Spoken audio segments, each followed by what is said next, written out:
At 32, Jessica Buchanan was doing exactly what she had always hoped to do, humanitarian work in the war-torn country of Somalia. But while there, her dream of making a difference was suddenly derailed by a very serious turn of events. October 25th, 2011, Jessica Buchanan and Danish aid worker Paul Thisted were returning home from a work-related training session when they were kidnapped at gunpoint by Somali land pirates and taken hostage. This chilling proof of life video was released by their captors, who were demanding a $45 million ransom payment. After 93 days in captivity in unsanitary conditions, Jessica's health was deteriorating. With no time to lose, President Obama ordered the U.S. military to launch a secret rescue operation. SEAL Team 6, the same group that took out Osama bin Laden in 2011, swept into the area and took the kidnappers by surprise, igniting a tense exchange of gunfire. The SEALs killed all 9 of the kidnappers, and Jessica and Paul were rescued unharmed.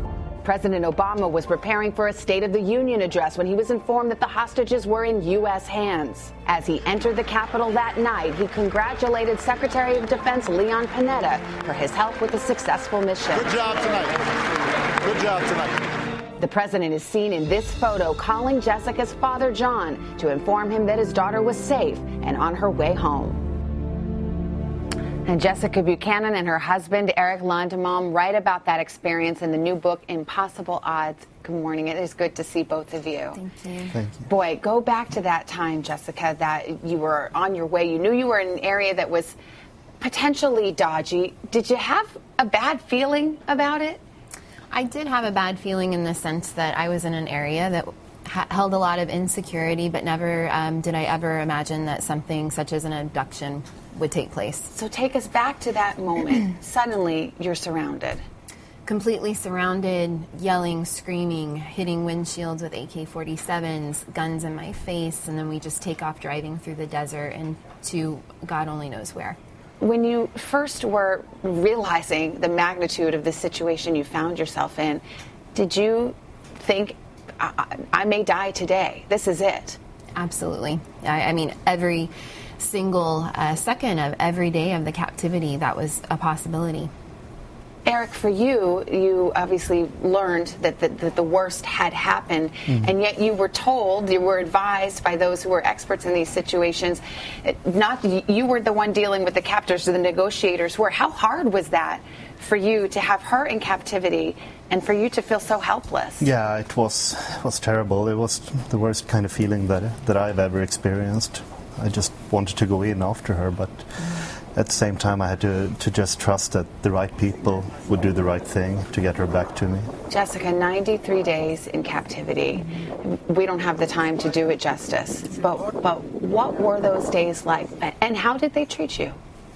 They were long and scary, sometimes incredibly boring, and worried that I was actually maybe not going to necessarily lose my life, but lose my mind. And they never treated us humanely. I mean, a lot of times I just felt like an animal put on display. Not given very much to eat? No. Bread, some tuna fish, a little bit of water. When you realized that they were asking for money, that was their motivation, did that provide some bit of relief? Because I guess you're thinking, well, there's a chance they'll let me live then. Well, initially, yes, I did think that money was the best option until they started screaming at us for $45 million. I mean, the title of the book is Impossible Odds, and it's a great title because it felt like the most impossible situation ever. $45 million.